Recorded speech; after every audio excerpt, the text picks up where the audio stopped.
바이러스, 세균성 요즘에 감기가 유행한다. 독감하고 코로나, 독감도 바이러스죠. 네. 그다음에 코로나도 바이러스고 세균은 세균성 감기도 있어요.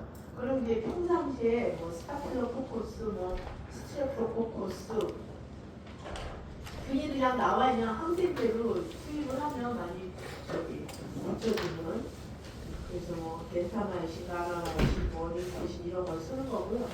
곰팡이, 기생충 이런 게 이제 우리가 그걸로 인해서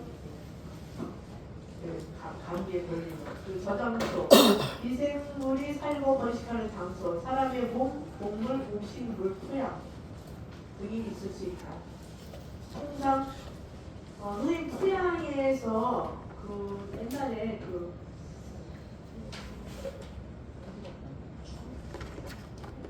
옛날에 스페인을 휩쓸었던 페스트인가 아셔요? 네. 옛날에 페스트 사람 많이 죽었잖아요. 들쥐 이런 토양에서, 또 아니면 물, 그냥 오염된 물인데 물을 끓여 먹지 않으면 콜레라나 장테푸스 이렇게 걸리는 거. 또 많이 얘기하는 게 지금은 아직 발명을 안 했지만 에이즈 사람에서 옮긴 게 아니라 짐승에서 옮겼다 이렇게 얘기하잖아요. 그리고 코로나 바이러스도 이렇게 얘기했을 때 박쥐 이렇게 얘기하지 않습니까? 이런 거. 네, 그래서 미생물의 종류에 따라 사람의 활발한 증식이 일어나는 장소는 모두 다르게, 예를 들어 미생물은 폐에 머물면서 폐렴을 일으킨다. 어떠한 미생물? 또 반면 다른 어떤 미생물은 장에 머무는 것을 선호하며 장염을 일으킨다. 그래서 결핵은 꼭 폐에 머무는 결핵뿐만 아니라 장에도 머무는 결핵이 있어요. 장염, 결핵성 장염. 그 결핵약을 먹어요. 탈출구. 우리 몸에서 바깥 환경과 연결된 모든 구멍은 미생물이 빠져나온 탈출구죠. 그래서 대표적인 예로 기침이나 비말감염, 결핵도 비말감염. 근데 결핵은 바이러스는 아니죠. 결핵은 투버클로시스 박테리아균이 따르는데 콧물을 흘리게 되면 비강, 코빗자에가, 또 인두와 후두 또는 기관지에 증식하고 있던 바이러스가 몸 밖으로 빠져나와서 남한테 또 옮기는 거죠. 그 밖에 주요 탈출구는 코 속에, 또 아니면 입, 눈. 우리 눈병, 만약에 수영장 가면 눈병을 옮겼다. 다른 사람도 그 균이 물속에 있다가 또 다른 사람 눈에 들어가면 눈병 이런 거 있죠. 피부, 비뇨, 생식기, 항문 등이 있다. 일단 탈출한 미생물은 잠재적으로 다른 사람에게 전파될 가능성을 갖고 있다. 따라서 우리 몸의 탈출구를 언제나 청결하게 깨끗이 관리하는 게 좋겠다. 전파 방법. 몸 밖으로 탈출한 미생물이 다른 사람에게 전달하는 방법은 크게 두 가지다. 하나는 직접 접촉 경로. 대표적으로 손과 손을 접촉함으로써 한 사람은 다른 사람에게 미생물을 옮겨주는 경우가 흔하다. 미생물은 눈에 보이지 않기 때문에 손을 씻지 않고 음식을 먹거나 눈을 비비는 경우 몸 안으로 침입할 수 있게 되죠. 밀집한 공간에서 기침을 하는 행동도 미생물을 입에서 코로 전파시킬 수 있는 잠재적 행동에 속한다. 따라서 평소에 손 씻기와 마스크 되게 중요하죠. 같은 기본적인 예방 활동을 철저히 준수할 필요가 있다. 둘째는 간접 경로. 대표적인 예로 친구의 묻은 배변이 요양원에서 가족들의 몸에 닿게 되고 이를 통해 다른 사람에게 전파되는 경우가 이에 해당한다. 미생물은 인체 밖에서도 상당한 시간을 생존할 수 있다. 따라서 기침한 손수건, 이 균이 있는데 기침한 손수건 묻어있다. 가래가 묻은 휴지, 상한 음식, 더러운 물, 오염된 주사바늘 등의 물건들을 언제나 위생적으로 관리하는 것이 중요하다. 일부 감염성 질환은 활성 면역체를 통하여 모기, 말라리아. 우리나라도 말라리아 지금 이제 아열대 기후가 되면서 말라리아 많이 창궐하고 있습니다. 옛날에는 저기 아프리카나 뭐 동남아 이런 데만 생각해보지 않고 곰충, 곰진드기, 동물, 톡소플라즈마틱 이런 것들을 통해 전파하기도 한다. 침입구, 우리 몸에서 바깥 환경과 저 연결된 모든 구멍이죠, 구멍. 그럼 미세먼지 들어올 수 있는 침입구가 된다. 주요 침입구는 코, 뚫린 데는 다 들어올 수 있고, 코, 입, 눈도 뚫려 있잖아요. 피부도 이제 그 땀샘으로 나오는 그 구멍으로도 뚫어 있을 수 있어요. 비료, 생식기, 항문 등으로 앞서 언급한 탈출과 사실상 동일하다. 특히 상처난 피부가 껍질이 벗겨져 있다.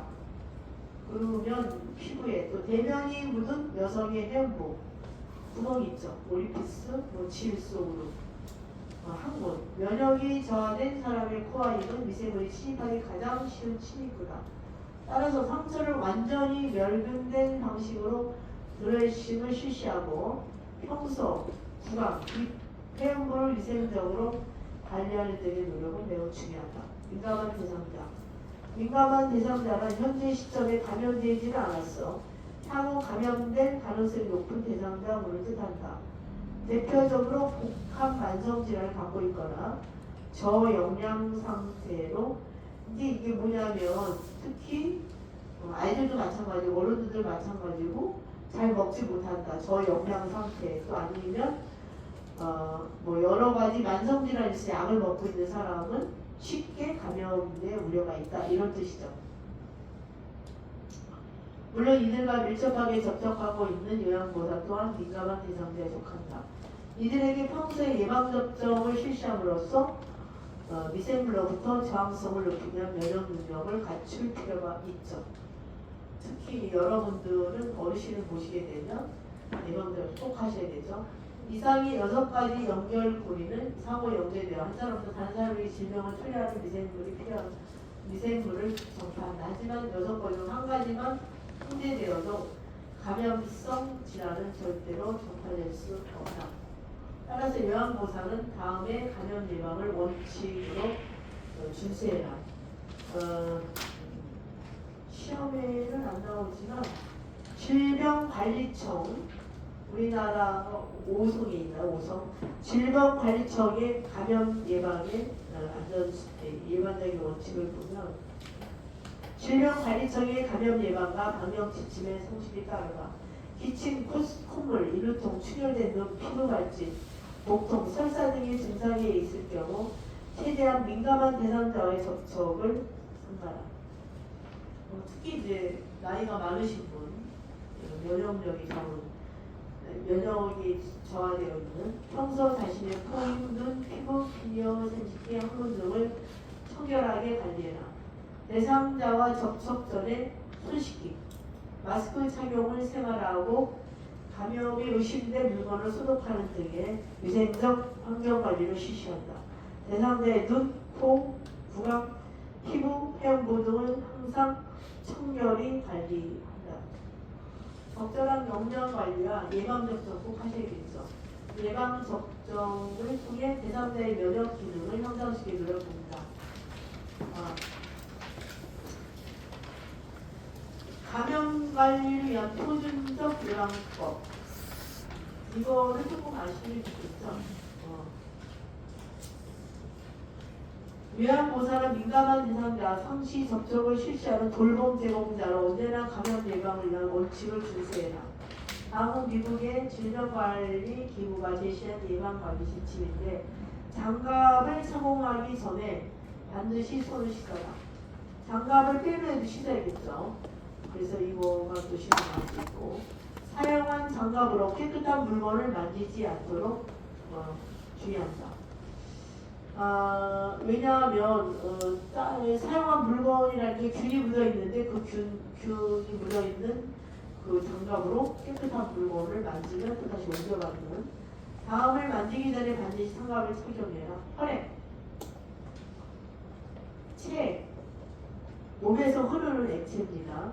분비물, 배설물, 상처가 나거나 개방된 피부, 부딪힌 상처, 염증이 생긴 상처, 칼로빈 상처, 꿰맨 상처, 점막, 점막, 입, 코, 눈, 항문, 비뇨 생식기 이와 같은 접촉은 구강관리, 화장실 이용 지원, 폐업무관리, 기저귀 교체, 침상용 변기 또는 소변통 비우기, 튜브관리, 옷이나 침물에 묻은 분비물 치우기, 변기 또는 세면대 청소 등의 업무를 실시할 때 자주 발생하기 때문에 항상 깨끗이 이와 같은 일을 마친 후 즉시 장갑을 벗고 장갑을 벗은 즉시는 손을 씻어야 된다는 거죠. 혈액이나 체액이 몸에 닿았을 경우 즉시 접촉한 부위의 피부 표면을 닦아라. 혈액, 체액, 분비물, 배설물 등이 몸에 닿았을 것으로 예상된다면 일회용 가운을 착용해라. 만일 대상자가 이미 감염성 질환에 걸렸다면 혈액이나 체액에 노출되지 않을 것으로 예상되더라도 일회용 방수성 가운을 착용해라. 혈액, 체액, 분비물, 배설물 등이 몸에 닿을 것에 예상된다면 우리가 마스크와 보안경 또는 안면 보호구. 그래서 이거를 이제 그 시험에 한 번 딱 나왔는데 개인 보호구 언제 사용하나요? 안면 보호구, 마스크, 보안경, 눈, 코, 입의 점막에 환자의 혈액, 체액, 분비물이 묻을 우려가 있을 때는 안면 보호구를 사용합니다. 장갑, 혈액 또는 감염물질, 환자의 피부와 접촉할 때. 일회용 방수성 가운, 환자의 혈액, 체액, 분비물, 배설물, 접촉이 예상될 때. 그래서 항상 개인성 보호구를 사용하는 게 좋겠죠. 올바른 손 씻기 방법. 요양보호사는 근무 중에 수시로 손을 씻어라. 미세먼지 접촉하는 모든 물질에 상존하기 때문이다. 알코올이 함유된 손소독제는 피부 표면의 세균을 감소시키는 데 효과가 입증된다. 이게 손 씻기는 70% 이상은 손을 씻는 것만 해도 감염 예방이 된다고 그러잖아요. 하지만 이와 같은 제품을 사용한다고 해서 결코 자주 올바른 손 씻기 실천하는 것은 괜찮을 수 없고, 아까 씻었는데 안 씻고 막 만지고 이러면 안 되겠죠. 요양보호사는 근무 중에 반지나 팔찌를 착용하지 않을 것이다. 여기에 묻어 있을 수 있으니까. 이들은 추가적인 오염 장소를 제공하고 결국 효과적인 손 씻기를 방해하기 때문에 평소 손톱은 짧게 자르고 뾰족하지 않게 다듬고 청결하게 관리해라. 손톱 되게 중요한 거죠. 우리가 이 오만자한테 옴을 받아갖고 내가 쉽지 않고 이 사람한테 만지면 이 사람은 금방 보겠죠. 예. 언제 손을 씻어야 하는가 읽어보세요. 시작. 다음 사항에서는 반드시 손을 씻을 것이 강하게 권고된다. 제3자의 집에 도착한 직후 눈으로 보기에 손이 더러워진 경우 제3자를 만지기 전과 후, 장갑 끼기 전과 벗은 후, 체액, 점막, 상처들을 만지거나 드레싱을 실시한 후, 오염된 배설물 등을 처리한 이후, 식사를 준비하거나 주방 일을 하기 전과 후, 대상자에게 식사를 제공하기 전과 후, 세탁된 친구들을 만지기 전, 멸균 제품을 개봉하기 전, 쓰레기를 버리고 돌아오기 전, 바닥에 떨어진 물건을 짚은 후, 화장실을 사용하기 전과 후, 손을 가리고 침이나 면치기를 한 후, 식사를 하기 전과 후, 담배를 피우기 전과 후, 화장을 하기 전과 후, 대상자에게 얼굴, 머리카락을 가리기, 코골이를 만진 후, 애완동물 또는 애완용품을 만진 후, 대상자의 집을 떠나기 전.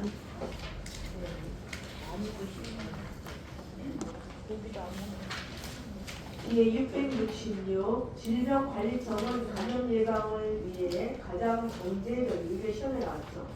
가장 경제적으로 효과적인 방법은 손 씻기. 보건복지부에 따르면 비누를 사용한 올바른 손 씻기의 실천 비율은 29.5%에 불과하다. 근데 요번에 코로나가 걸리면서 많은 손을 씻지 않으면 단 3시간 만에 26만 마리인가요? 세균이 증식하게 된다.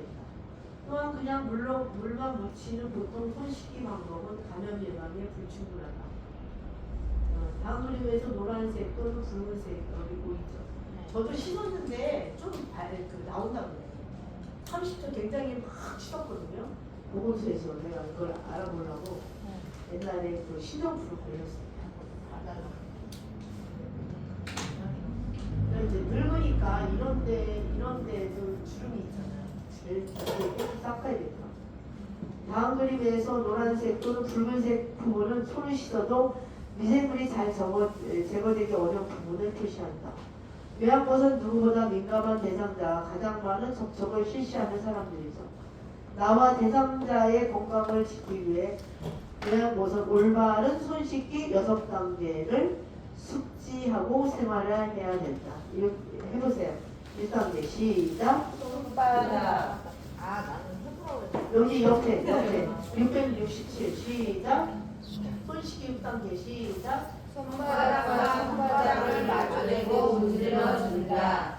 손등과 손바닥을 마주대고 문질러 준다. 손바닥을 마주대고 손깍지를 끼고 문질러 준다.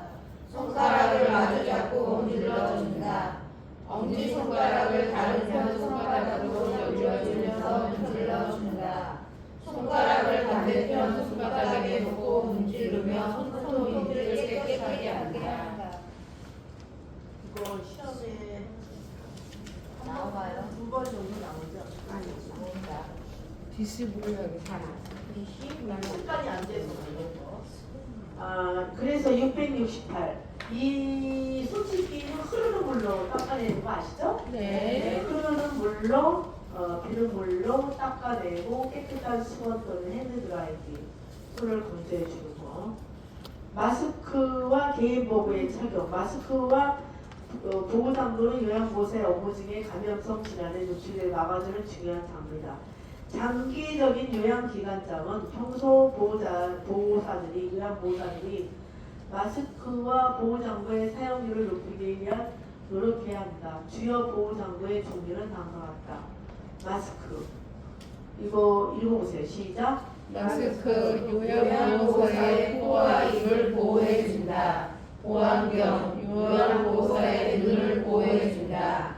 안면보호구 요양보호사의 눈, 코, 입을 보호해준다. 장갑 요양보호사의 손을 요양보호사의 손을 보호해준다. 일회용 방수성 가운 요양보호사의 피부와 옷을 보호해준다.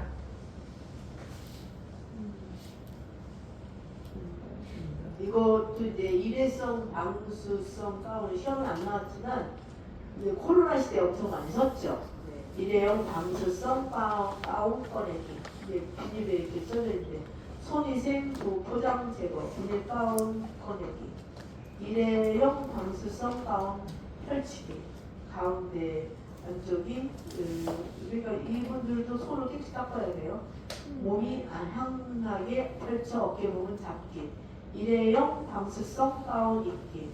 머리 팔순으로 가운 안으로 넣어 입기. 일회용 방수성 가운 정리. 뭐 이렇게 입는 거. 포인트 이거 같이 두번만 읽으세요. 시작. 오염된 물질이 묻었을 때 어떻게 해야 한다. 혈액, 체액, 분비물, 배설물이 닿다가 피부로 모든 게 묻었을 경우 이는 감염 전파의 위험을 증가시킨다. 청결하고 위생적인 환경 관리를 실시해야 한다. 가장 먼저 장갑을 착용한다. 경우에 따라 고무장갑을 착용하는 것이 적당할 수 있다. 혈액이나 체액이 바닥에 쏟아졌을 경우 흡액제와 물을 떼내고 환산하는 용액을 사용하여 닦아낸다. 혈액이나 체액이 옷이나 친구들 등에 쏟아진 경우 탈색을 초래할 수 있으므로 혈액제는 사용하지 않는다. 장갑을 끼고 세탁물을 문질러서 세탁할 수 있는 후 비표백제를 사용하여 세탁기를 돌린다. 심각하게 오염되었다고 판단된 옷이나 친구들은 산화나 살균 표백제를 사용하여 세탁한다. 깨진 유리가 바닥에 있을 경우 반드시 장갑을 끼고 치우도록 한다. 혈액이나 체액이 깨진 유리에 묻었을 경우 일반 쓰레기로 처리해서는 안 된다. 여기 저기 한 번 더 읽으세요. 시작. 혈액, 체액, 오염된 물질이 묻었을 때 어떻게 해야 하는가? 시험 나올 수 있어요. 혈액, 체액, 분비물, 배설물 등이 바다가 친구로 공기에 묻었을 경우 이는 감염자의 위험을 증가시킨다. 청결하고 위생적인 환경 관리를 실시해야 한다. 가장 먼저 장갑을 착용한다. 경우에 따라 고무장갑을 착용하는 것이 적당할 수 있다. 혈액이나 체액이 바닥에 쏟아졌을 경우 표백제 약수와 물을 1대1로 혼합한 용액을 사용하여 신속하게 닦아낸다. 혈액이나 체액이 옷이나 친구들 등에 쏟아진 경우 탈색을 초래할 수 있으므로 표백제 약수를 사용하지 않는다. 장갑을 끼고 세탁물을 문질러서 세탁을 실시한 후 비표백제 제거하여 세탁기를 돌린다. 심각하게 오염되었다고 판단된 옷이나 친구들은 산화나 살균 표백제를 사용하여 세탁한다. 깨진 유리가 바닥에 있을 경우 반드시 장갑을 끼고 치우도록 한다. 혈액이나 체액이 깨진 유리에 묻었을 경우 일반 쓰레기로 처리해서는 안 된다. 669 결핵. 우리가 여기서 나오는 거는 요양보호사와 환자와의 사이에서 많이 옮기는 그런 감염성 질환을 어떻게 관리해야 되나. 앞에서도 또 나와요. 이게. 결핵은 공기를 통한 이거 비말 감염이죠. 비말 감염 대부분. 신체 여러 부분을 침범할 수 있으나 대부분 폐결핵이죠. 폐결핵. 우리나라에서 지금 관리하는 거는 폐결핵으로 돼 있고 발병하는 2주 이상의 기침 가래 이게 나왔죠. 2주 이상의 기침 가래, 호골람, 흉통 여기 가슴에 여기가 폐가 있기 때문에 흉통 같은 통기 증상과 열이 납니다. 열이 나요. 근데 이거는 열이 오후에 났다가 오후에 식은땀을 흘리면서 이렇게 발열 야간에 땀을 흘린다. 그리고 식욕들이 단맛이 없어. 체중이 감소돼요. 열에서 많이 빠져요. 그래서 소모성 질환이라고 해요. 소모성 가만히 있으면 전신 피로 무기력감 등의 전신 증상이 나타날 수 있다. 이러한 것은 결핵 예방, 술과 흡연을 멀리해라. 충분한 영양 섭취 등 면역력 유지를 노력해야 된다. 만일 결핵에 걸린 사람과 접촉한 것이 확인되었다면 즉시 병원 또는 보건소에 방문하여 자신이 결핵균에 노출되었는지를 검사받도록. 결핵 환자의 격리와 격리해제의 시점은 진료 의사의 신중히 개별적으로 결정되는데 질병 발진이 제시한 결핵 관리 지침에 따르면 도말 양성 환자의 경우 도말 양성이라는 게 이제 그 균을 이렇게 따가지고 여기 배양을 해요. 이 결핵이 이제 양성이냐 음성이냐를 보기 위해서 장복결핵이냐 뭐 이런 거. 그래서 이거를 노출되어 있는지 검사를 하는 거고. 도말 양성 환자의 경우 양성은 옆에 사람들 옮겨요. 음성은 안 옮겨요. 그게 잠복결핵이 안 옮기는 건 잠복결핵. 그래서 신중히 개별적으로 최소 2주간의 항결핵 치레. 이런 사람은 한 2주 정도 결핵약을 먹어요. 임상적으로 호전을 보일 경우 퇴원하여 집에서 격리할 수 있어요. 이거는 안 나온다는 균이. 엑스레이 선상에는 결핵 환자예요. 근데 이 객단에서 안 나오는 거지. 결핵은 법정 전역적인 거 아시죠? 네. 퇴원한 후에도 결핵관리 전담 간호사에 의해 관리가 지속되므로 요양원을 언제 방문할 수 있는지는 치료를 받고 있는 의료기관과 반드시 상의해라. 일반적으로 2주 만에 한결핵 치료, 아까 결핵약 먹었다 그랬잖아요. 받은 경우 전염력은 크게 떨어져서 전염 가능성은 매우 낮아진다. 하지만 결핵균은 그 뭐예요? 이게 공기를 통해 직접 전파가 가능하므로 6개월 이상 완치 판정을 받기 전까지는 마스크를 착용하고 돌봄을 제공하는 것이 바람직하다. 결핵은 호흡기를 통하여 감염되므로 결핵에 걸린 대상자의 물건을 함께 사용하는 것은 괜찮다. 이거는 비말 감염이라고 했지, 이렇게 결핵 환자가 물건이라는 것은 뭐 옛날에 젓갈도나 뿌려갖고 사용하는 그건 아니라는 거야. 그냥 비말 감염, 이 공기 중에 떠돌아다니다가 옮기는 거죠. 또한 결핵균은 햇빛에 산이나 강에는 산이나 알칼리에는 강하나 햇빛은 죽는다. 그래서 옷 같은 것도 햇빛에 빨아서 햇빛에 널어놓으면 얘네들은 죽어. 그게 이제 그래서 침구리를 일광소독이 그런 뜻이에요. 일광소독. 독감으로 잘 알려진 인플루엔자는 인플루엔자 바이러스죠. 바이러스. 그래서 심정프루 선생님이 약 먹고 있으면 인플루엔자 바이러스란 급성 공기질환이다. 이때는 열이 막 나. 38도 이상, 두통, 전신 세아파, 마른 기침, 인후통, 코막힘, 근육통. 콧물이 줄줄 흐르진 않아요. 이거는 코가 막혀요. 등의 증상이 반영한다. 우리나라에서 인플루엔자는 통상 우리가 보통 주사를 한 9월부터 맞으려 하는데 한 10월 달쯤 맞으면 이듬해 5월까지 유행을 해요. 그래서 10월에서 12월 달 사이에 독감이 의심 예방접종을 받을 것을 권장하죠. 그래서 10월부터 그리고 한 5개월, 6개월 갈 수 있으니까 만일 병이 회복될 즈음에 다시 열어라 누렁가리가 생기면 폐렴이 의심되므로 반드시 병원에 방문하여 진료를 받아라.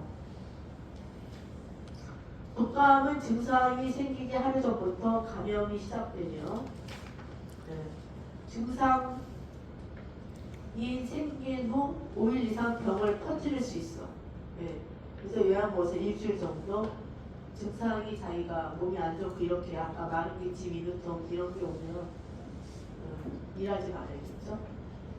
코로나19 2019년 말 중국 우한시에 코로나19 바이러스 첫 인체 감염 사례가 보고됐다. 코로나 바이러스 매우 많은 변종을 막 얘기했잖아요.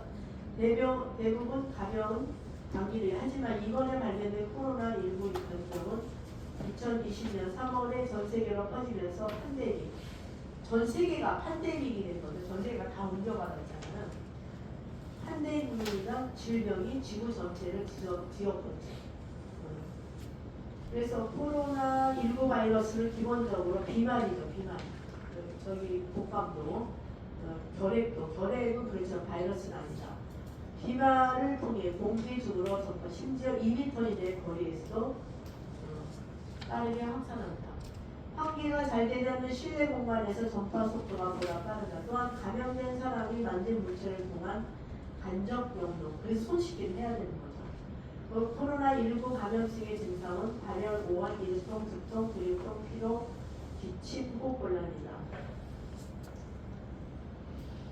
열이 나니까 오한이 나고 인후통, 두통, 근육통. 어떤 사람들은 가벼운 증상으로 넘어가기도 하지만 일부는 심각한 증상으로 입원 치료를 받아야 때때로 사망이 많이 했어요.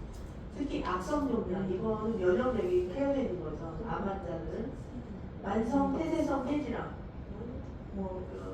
만성 폐쇄성 폐질환, 천식, 아니 산소를 주입하는 사람들, 산소 통을 달고 다니는 이런 COPD라는 만성 폐쇄성 폐질환은 중요한 질병 갖고 후기 고령자에서 사망률이 높다는 거죠. 코로나19 바이러스의 증상으로 나타나기 전까지 보통 2주간 잠복기를 거친다. 잠복기는 인간이나 동물이 병을 일으키는 물질에 접촉하고 나서 발전 확률까지 불가능합니다. 이와 같은 미생물의 특성은 코로나19 바이러스의 전파 차단을 어렵게 합니다. 따라서 코로나19 감염이 발병한 환자는 최소 그때 막 나오니까 7일 이상 자택에서 남한테 옮기지 않게 보통 비말 감염이기 때문에 7일 이상 자가 옮기를 가져야 대부분의 사람들은 잘 회복되고 일부 환자들은 장기간 후유증 많죠. 후각 미각의 미각장애, 피로, 집중력 저하 계속되는 기침이 있다. 코로나19 바이러스에 노출된 대상자는 질병관리청의 관리 지침에 철저히 따라라. 노로바이러스 장염. 이거는 이제 그 설사라는 거잖아요. 감염력이 강하다고 했어요. 노로바이러스가. 장염을 일으키는 대표적인 미생물이나 오염된 음식을 통해 오염된 음식이죠. 감염된 대표적인 예로 익히지 않은 불, 해산물 깨끗이 않은 물로 세척한 과일 및 채소, 불충분하게 익힌 고기. 옛날에 어디 뭐죠?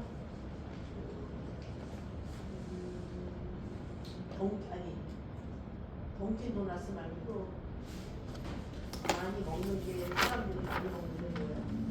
익히지 않았어. 몰라요? 햄버거 이런 것 때문에 많이 이게 한 85도로 익혀야 되는 거예요. 익히지 않은 거. 계절적으로 이것도 되게 어르신들 잘못 걸리면 돌아가실 수 있어요. 설사를 너무 많이 해요. 11월부터 다음에 4월까지 발생이 높으며 장에 감염이 일어나기 때문에 설사가 없어요. 이건 해야죠. 이 탈수가 되면 죽는 거니까. 노로바이러스의 장염 노출되면 구토, 설사도 나지만 구토, 메스도 오한, 복통, 설사, 근육통, 권태, 두통, 발열 이런 거. 노로바이러스는 잘 전파된다. 이거는 급하게 외양모색에 이와 같은 증상들이 나타날 경우 증상이 격리하더라도 이거를 시험에 놨죠. 최소한 2-3일간 요양보험부 중단. 증상이 회복된 이후에도 최소 2-3일 동안은 다른 사람의 음식을 조리하지 말아야 된다. 특히 방문 요양할 때 노로바이러스를 예방하기 위해 평소에 개인위생을 철저히 하고 어패류금은 반드시 익혀 먹어야 된다. 여기까지 할게요. 네.